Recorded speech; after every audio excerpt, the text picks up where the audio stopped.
All right, everybody on the line. I've got Beck Abdulayev. Beck, did I get it right? Woohoo! That's right. You got it right. Good CEO job. CEO of a Super Dispatch. Welcome to the show, man. How's things going? How's things going today? Good. Thanks, Bruce. Yeah, things are going well. Yeah, happy to be on the show. I'm excited. Awesome, awesome. I am excited to talk to you because, to be honest with you, I have featured and talked with a lot of people who do technology in the industry. This is the first time I've ever seen anything for the auto transport market, so I think that's really interesting right there. But let's you know, I've never hauled cars. I drove for 25 years, but I've never hauled cars. But I do have a lot of friends who did haul auto transport, so I know a little bit, not a lot, probably not near as much as you did. But you're working with some pretty big partners in, unless you're using used cars or something like that.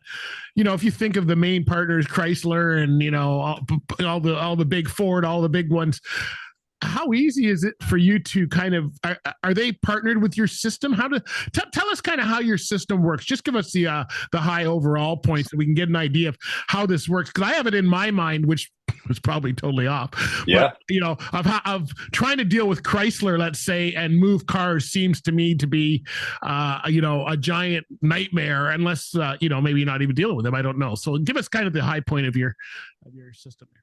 Yeah, yeah, happy to.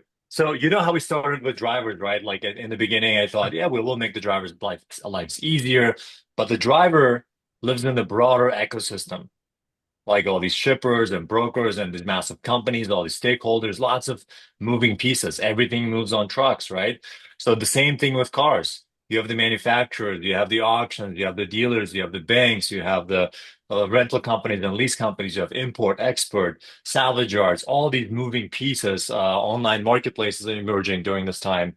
So, and everybody in this ecosystem is codependent.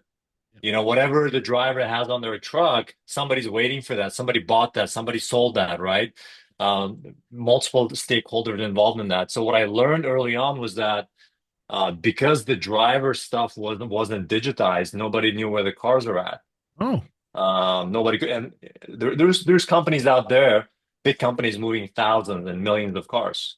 How do you keep track of all that manually on a spreadsheet? It's impossible. So at that time, what we saw early on was that 10 years ago, digitally, like for example, when we developed the app and gave it to the driver's automatic answer is no, not just no, hell no. I'm not going to use an app. But they but said the once same you thing know, about ELDs. They said the same thing. They said the same thing about turn signals yeah, hell back in the no. '80s. So that's okay. So, but once you tell them like, hey, you're going to get paid like 3 weeks faster, they're like, oh my God, give me that thing. Yeah. I'll use it right away.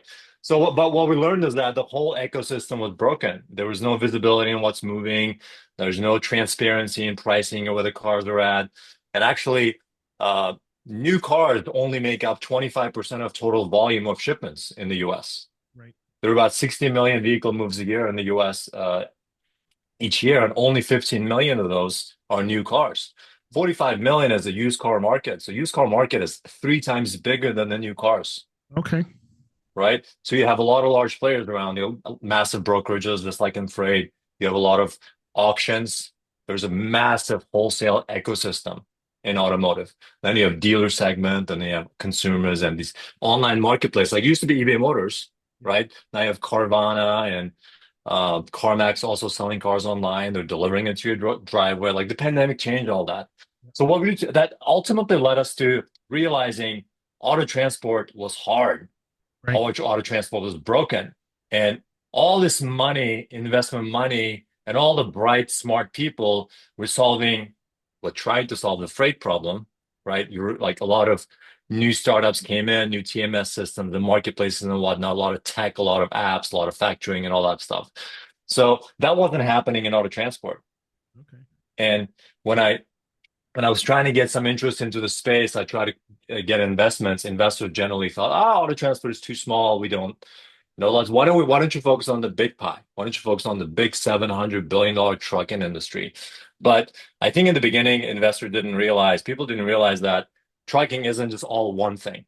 No. You haul all sorts of different things, like you have specialized freight, you have LTL, full truckloads, and the processes are different for each one of them. And automotive is just like that. But we realized that everything was broken. It's just not broken, maybe it works, right? It works, it's just inefficient, takes forever, nobody knows what's going on, everybody's pulling their hairs out. So we thought, 10 years from now, everything's going to be digital. People will expect digital, right? Nobody's going to be using paper. Nobody's going to be on the phones tracking things down. So what does the world look like in the future where cars are being bought and sold online and delivered to your doorstep, and multiple companies are working together and they need to know what's happening.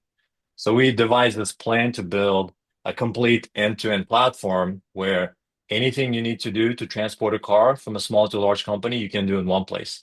And what it looks like, Bruce, is for the carriers, there's a driver app, as you know, which is the biggest, most widely adopted driver app in car hauling, Super Dispatch. And then you have a TMS system. And TMS isn't just to manage loads, it's to manage the entire business. You got your drivers there, you got your dispatchers, you got your loads, you got your payments, compliance, everything you need in that TMS. Well, we took that idea and gave it to their customers. Okay. So dealers, brokers, auctions, these online websites, OEMs, these manufacturers. And we said, hey, you have all these vendors that you're working with thousands of carriers and dozens of brokers. You don't have a centralized way of keeping track of everything. So we built a system that keeps track of all that inventory in one place. Wow. That's what that TMS does. And in the middle, we realized that sometimes you have carriers to move your freight. Sometimes you need to use load boards, right? And the load boards were also very Craigslisty.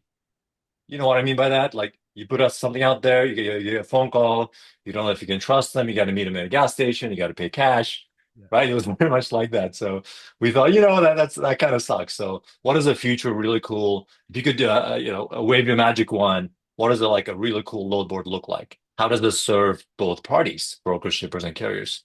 So we built a marketplace, payments-enabled marketplace in the middle where you can instantly book things, we can vet things, you can negotiate, you can do everything you need without picking up the phone. Yeah, but it's So today, that's the platform we're growing. only for the auto industry though, right? Like your load board and all that, that's just for auto. There's no, paper cup freight or whatever else. Nope. Toilet. No, yeah. We're the truckstop.com of auto transport. That is You very know, that is very cool. That is very cool. Okay.